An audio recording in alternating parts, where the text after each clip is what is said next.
अभी यहाँ पे सीजेपी का प्रोटेस्ट खत्म हुआ, जहाँ पर नीट पेपर लीक को लेकर इतना सारा अनएथिकल चीजें हुई।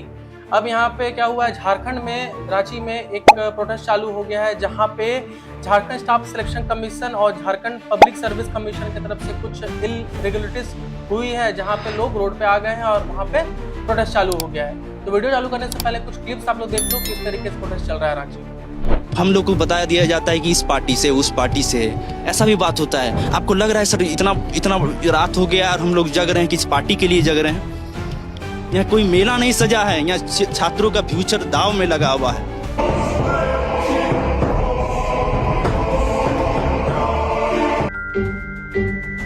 कर्म की कोख ही जन्म का द्वार है, यही संसार का।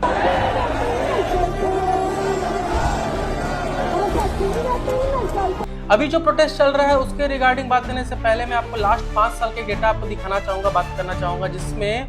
झारखंड का जो एग्जामिनेशन का जो कंडीशन है ना भाई, इतना बुरा कंडीशन है, जहां पर जो एस्पिरेंट्स है इतना ज़्यादा झेलते हैं इस चीज़ को, क्योंकि उनका साल बर्बाद होता है, उनका जो मेहनत है वो वेस्ट होता है, लेकिन गवर्नमेंट उनसे घंटा फर्क नहीं पड़ता है। तो 2022 में क्या होता है कि कुछ रिक्रूटमेंट प्रोसेस में कुछ डिले हो जाता है, जहाँ पर एडमिनिस्ट्रेशन और लीगल इश्यूज कुछ आ जाते हैं, जिसकी वजह से जो एस्पिरेंट्स होते हैं वो लोग एक रिक्रूटमेंट का एक फिक्स्ड कैलेंडर मांगते हैं, जो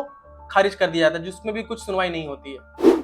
उसके बाद 2023 में क्या होता है कि जेएसएससी जो है अनाउंस करता है major recruitments including CGL, excise, constable exams, लेकिन उसमें भी ट्रांसपेरेंसी की वजह से वहां पे भी एग्जाम खारिज कर दिया जाता है और उसमें भी कुछ सुनवाई नहीं होती है। अब उसके बाद आता है 2024, जहां पर जेएसएससी ने सीजीएल एग्जामिनेशन कैंसिल कर देता है, जहां पे एलिगेशंस होते हैं पेपर लीक को लेके, तो एग्जाम जो होता है वापस से रिकंडक्ट कराया जाता है सितंबर में। लेकिन प्रॉब्लम क्या होता है कि वहां पर इंटरनेट सर्विसेज को इशू आ जाता है जिस दिन एग्जाम होने वाला होता है, और ये इसलिए इशू आता है जहां पे ये बोला जाता है कि इंटरनेट का अगर इशू रहेगा तो लोग वहां पर चीटिंग का रिस्क जो रहेगा वो कम हो जाएगा, और ये फ्रेश एलिगेशन वहां पे इंक्रीज हो जाते हैं, जहां पे इन्वेस्टिगेशन चालू हो जाता है, जिसकी वजह से वहां पे भी चीजों को खारिज कर दिया जाता है और एग्जाम ढंग से कंडक्ट नहीं होता है। अब 2025 में झारखंड हाई कोर्ट मॉनिटर करती है कि जो पेपर लीक हुई है उसके बारे में पता किया जाए, जहां पे सीआईडी को भी इसमें इन्वॉल्व किया जाता है कि चीजों के बारे में पता किया जाए, लेकिन कैंडिडेट्स डिमांड करते हैं कि सीबीआई को इसमें इन्वॉल्व किया जाए।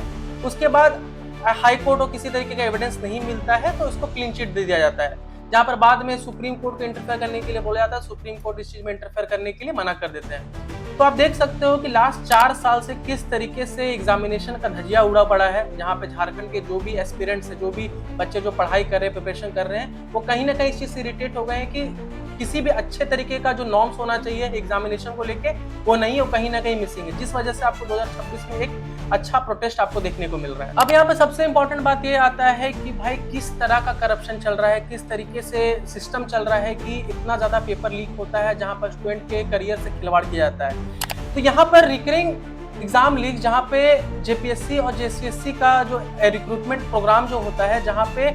ईयर बाय ईयर आपको देखने को मिला होगा कि इसमें पेपर लीक्स रेगुलर बेसिस में होते हैं। ऐसा नहीं कि एक बार हुआ, ये आप पास्ट ईयर्स में आप देखोगे तो पास्ट ईयर्स में आपको रेगुलर बेसिस में ये पेपर लीक आपको देखने को मिलेंगे। ब्लैक लिस्ट एजेंसी जो एजेंसीज एग्जाम्स कंडक्ट कराती है, वो जो ब्लैकलिस्ट हो चुकी है, वो भी इस करप्शन में इन्वॉल्व है, जहां पे आपको अलग तरीके के इरेगुलरिटीज आपको देखने को मिलते हैं। अब सबसे इंपॉर्टेंट बात, द ह्यूमन कॉस्ट, जितने भी लोग बाहर से आके पढ़ाई कर रहे हैं, प्रिपरेशन कर रहे हैं, एक एग्जाम्स के लिए फोकस्ड है कि हाँ एग्जाम करेंगे, नौकरी मिलेगा, अपना जो भी प्रॉब्लम्स है उसको सॉल्व करेंगे नौकरी लेके, लेकिन यहाँ पर गवर्नमेंट को इससे कोई फर्क ही नहीं पड़ता है, क्योंकि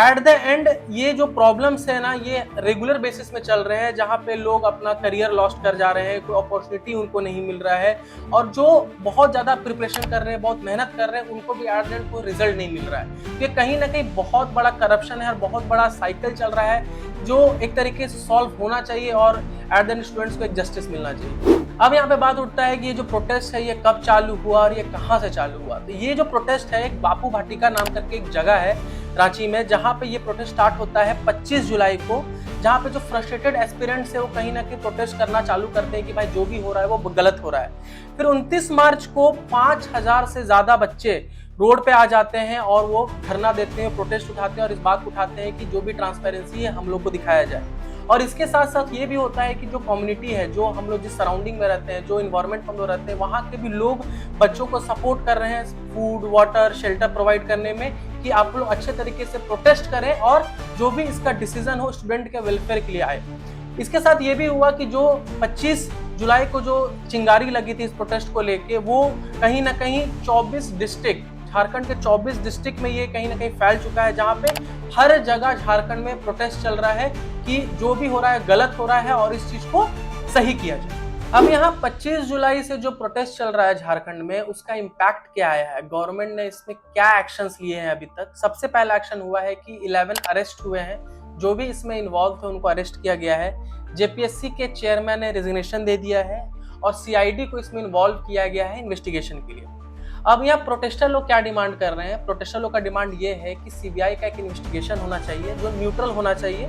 और एक अच्छा स्ट्रक्चर्ड नॉर्म्स बनना चाहिए, जहाँ पे जो भी रिक्रूटमेंट रिफॉर्म है वो कहीं ना कहीं से गलत है उसको सही किया जाए। और अभी करेंटली जो झारखंड स्टेट है, जो झारखंड गवर्नमेंट है, वो कहीं ना कहीं बहुत ज़्यादा प्रेशर में है, क्योंकि स्टूडेंट लोग को सिर्फ रेजिग्नेशन से कोई मतलब नहीं है कि रेजिग्नेशन हो गया तो वो लोग शांत हो जाएंगे, क्योंकि उनके जगह पे कोई और आके बैठेगा, फिर उसी तरीके से सिस्टम और प्रोसेस चलेगा। तो कहीं ना कहीं ये रेजिग्नेशन का बात नहीं है, कहीं ना कहीं एक नया रिफॉर्म लाने का बात है और जो भी सिस्टम प्रोसेस उसको सही करने का बात है, कि कल को जाके इस तरीके की गलतियां और इस तरीके का इश्यूज ना हो जिसकी वजह से जो एस्पिरेंट्स हैं उनको प्रॉब्लम फेस करना पड़े। अब यहाँ पर इतना सारा प्रोटेस्ट हो रहा है, इतनी सारी चीजें हो रही हैं, तो क्या अभी रेजिग्नेशन के बाद चीजें शांत हो गई हैं? तो करंट सिचुएशन को देख के तो यही लगता है कि शांत अभी नहीं हुआ है, क्योंकि just a resignation is not and, ये एंड नहीं है।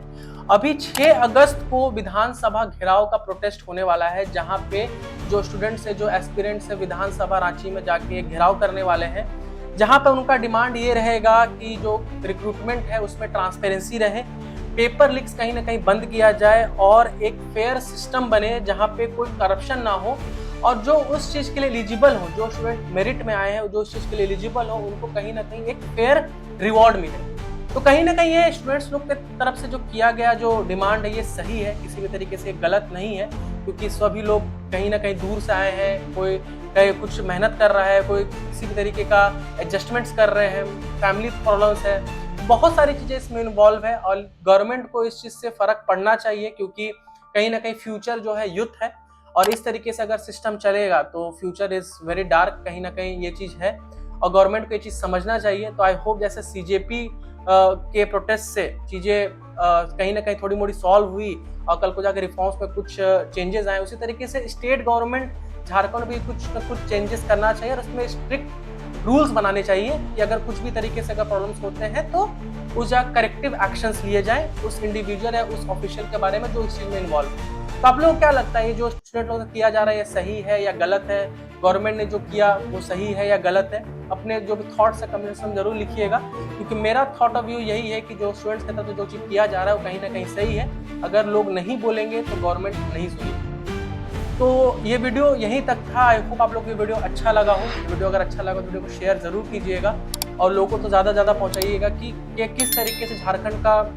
लास्ट 5 साल से कंडीशन रहा है और अभी क्या चल रहा है। ठीक है, तो बस यही था। आई होप आप लोग को वीडियो अच्छा लगा तो वीडियो को लाइक ज़रूर कर दीजिएगा और चैनल पर नए हैं चैनल को सब्सक्राइब ज़रूर कर दीजिएगा। तो मिलते हैं इस तरह नए और ट्रेंडिंग टॉपिक के साथ, तब तक के लिए thank you for watching this video.